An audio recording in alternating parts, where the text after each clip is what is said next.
बिस्मिल्लाहिर्रहमानिर्रहीम। Dear students, हमारा next practical client and settings है।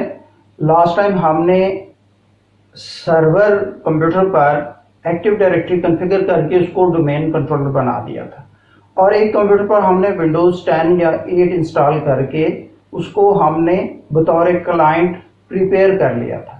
आज हम ये करेंगे सबसे पहला काम कि क्लाइंट कंप्यूटर से सर्वर कंप्यूटर का आईपी एड्रेस पिंग करेंगे और सर्वर कंप्यूटर से क्लाइंट कंप्यूटर का आईपी एड्रेस पिंग करेंगे।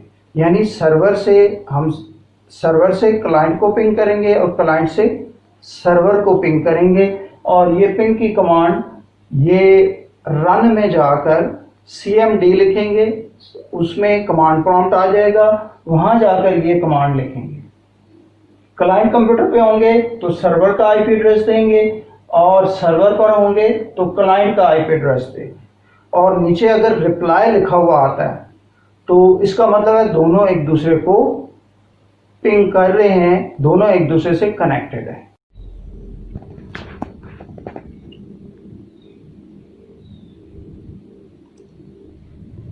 बिस्मिल्लाहिर्रहमानिर्रहीम। ये क्लाइंट कंप्यूटर हमने पहले ही एडमिनिस्ट्रेटर के अकाउंट से लॉगिन किया हुआ था, और ये माई कंप्यूटर की प्रॉपर्टीज़ में गए तो ये विंडो आई सामने, ताकि आपको दिखाया जा सके कि इसमें कौन सा क्लाइंट ऑपरेटिंग सिस्टम इंस्टॉल है, और इसका नाम माई पीसी है। ये फ़िलहाल वर्क ग्रुप पर है, और ये एडवांस सिस्टम सेटिंग्स में अगर जाएं तो यहाँ से हम बेसिकली क्लाइंट कंप्यूटर को सर्वर ज्वाइन करवाते हैं। ये एक्शन सेंटर भी है। ये पूरी जो स्क्रीन आ रही है इसमें हमारे काम की चीज़ एडवांस सिस्टम सेटिंग्स में जाके कंप्यूटर नेम में जाकर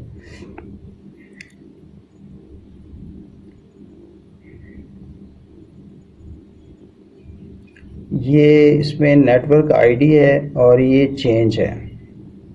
तो ये देख लें, इस कंप्यूटर का नाम माई पीसी है और ये इस पर वर्क ग्रुप पर है, डोमेन पर नहीं है। ये जब ज्वाइन कर लेगा तो यहाँ पे डोमेन आ जाएगा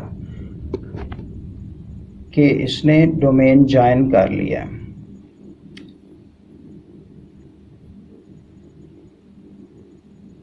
ये देख लें, यहाँ से अगर आप डोमेन ज्वाइन करवाना चाहते हैं तो ये नेटवर्क आईडी को अगर क्लिक करेंगे तो यहाँ से पूरा एक विजिट चलेगा, जो ये देखें select the options that describe your network. यहाँ से हम बाद में करेंगे, अभी जस्ट आपको दिखा रहा था। अभी हम सबसे पहले दोनों को आपस में पिंग करेंगे। ये सर्वर कंप्यूटर है जिसको एडमिनिस्ट्रेटर के अकाउंट से लॉगिन किया हुआ है, और ये हम उसके सर्वर मैनेजर में चले गए। ये हमारे लेफ़्ट साइड पे डैशबोर्ड लोकल सर्वर आ रहा है, इस पर अगर आप क्लिक करें तो इसके बारे में सारी इन्फॉर्मेशन आ जाएंगी। ये देखें माई सर्वर, नीचे kit.krl इसका डोमेन नेम है, और ये नीचे फायरवॉल ऑफ है या ऑन है, आप यहाँ से देख सकते हैं। इसको हर हाल में ऑफ होना चाहिए। और ये नीचे इसका आईपी एड्रेस है, ये देख लें, ये 192.168.126 और .2 है, ये सर्वर का है।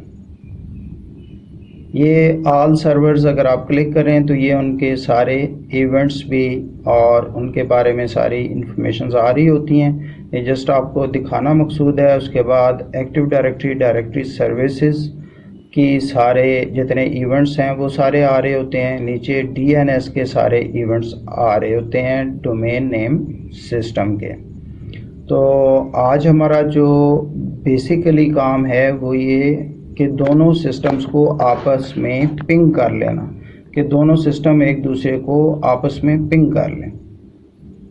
ये लोकल सर्वर, ये डीएनएस सर्वर, एक्टिव डायरेक्टरी, ये सारा कुछ आपको सिर्फ दिखाना मकसूद है। ये इन लोकल सर्वर और ऑल सर्वर्स रेड आ रहे हैं, तो इनके इवेंट्स हैं जिनकी वजह से रेड आ रहे हैं। तो इन इवेंट्स में प्रॉब्लम होगी कोई, ये बाद में हम देखेंगे। आज हम सिर्फ इन दोनों को आपस में पिंग करना सीखेंगे कि ये इन दोनों को आपस में पिंग कैसे किया जा सकता है। अभी हम क्लाइंट कंप्यूटर पे जाते हैं। मैं VMware में दोनों को यानी क्लाइंट कंप्यूटर को भी और सर्वर कंप्यूटर को भी इंस्टॉल किया हुआ है। अभी हम सर्वर कंप्यूटर की विंडोज़ और R की प्रेस करके रन में गए और पिंग की कमांड रन की ताकि हम क्लाइंट कंप्यूटर को पिंग कर सकें 192.168.126.10। ये क्लाइंट कंप्यूटर का एड्रेस है, ये हम सर्वर कंप्यूटर पे होते हुए उसको पिंग कर रहे हैं। ये देखिए उसका रिप्लाई आ गया है। तो ये कितने पैकेट हमने सेंड किए, कितने लॉस्ट हो गए और उसकी TTL वैल्यू क्या है और राउंड ट्रिप टाइम क्या है, कितने बाइट्स ऑफ डाटा सेंड किया गया, ये सारा कुछ लिखा हुआ आ रहा होता है कि 32 बाइट्स ऑफ डाटा जो है सेंड हुआ और इसकी TTL वैल्यू 128 है। टाइम टू लिव वैल्यू का मतलब ये होता है कि कितनी देर तक ये पैकेट लाइव रहेगा। कितने पैकेट सेंड हुए? 4 पैकेट सेंड हुए थे और 4 ही रिसीव हुए और लॉस 0 हुआ। अभी हम सर्वर से सर्वर को पिंग करते हैं। लास्ट में देखें .2 आया है और फिर वो रिप्लाई आ गया है। उसी तरह 4 पैकेट सेंड हुए, 4 रिसीव हुए और TTL वैल्यू और वो सारा कुछ और 32 बाइट्स ऑफ डाटा। तो ये सारा पिंग हो गया। इसका मतलब है सर्वर को क्लाइंट कंप्यूटर रिप्लाई कर रहा है। इसके अलावा एक और कमांड भी अगर आप सीखना चाहें तो ipconfig/all मैंने की है, इसमें आपको नज़र आ रही होगी। तो ये करके आप चेक कर सकते हैं। अभी हम क्लाइंट कंप्यूटर में आ गए। ये दोबारा सर्वर में ipconfig/all आपको दिखाने के लिए ipconfig/all। इससे क्या फ़ायदा होता है कि हम जिस कंप्यूटर पे भी ये कमांड रन करेंगे उसका मैक एड्रेस, उसका IP एड्रेस, उसका होस्ट नेम और ये सारी चीज़ें, इसके अलावा भी बहुत सारी चीज़ें वो शो कर देता है। तो ये होस्ट नेम इसमें लिखा हुआ आ रहा है और ये देखें इसका IP एड्रेस 126.2, इसका मतलब है ये सर्वर कंप्यूटर है हमारा। तो इसका मैक एड्रेस भी नीचे लिखा हुआ आ रहा है, इसका IPv6 एड्रेस भी लिखा हुआ आ रहा है। तो ये जस्ट आपको दिखाना मकसूद था।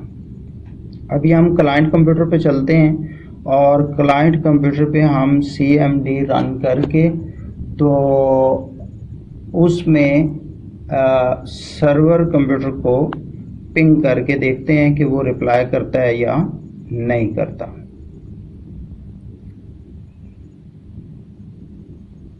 यहाँ से हम सर्वर कंप्यूटर को अब पिंग करेंगे।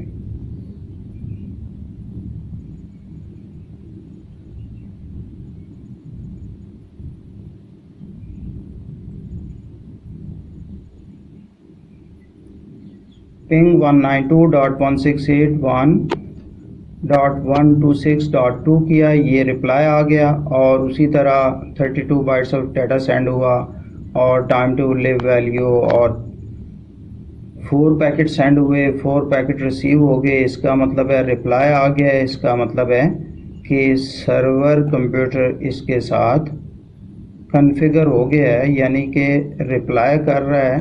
तो ये दोनों एक दूसरे से कनेक्टेड है।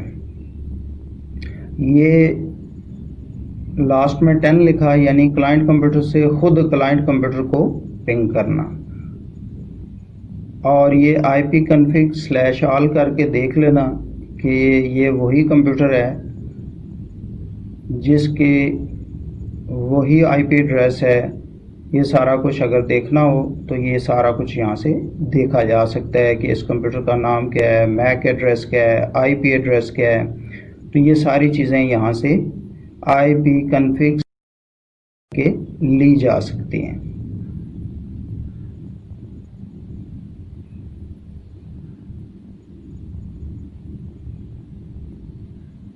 तो ये देख लें, इसका आईपी एड्रेस 192.168.126.10 है और इसका नाम सबसे ऊपर मैंने आपको दिखाया था माई पीसी है। और ये ipconfig/all की कमांड से ये सारी चीज़ें देख सकते हैं, इवन मैक एड्रेस देख सकते हैं और DHCP सेटिंग्स इसके साथ, DNS का क्या एड्रेस है, ये सारी चीज़ें यहाँ से देखी जा सकती हैं। इसी के साथ इजाज़त चाहूँगा। अल्लाह हाफिज़।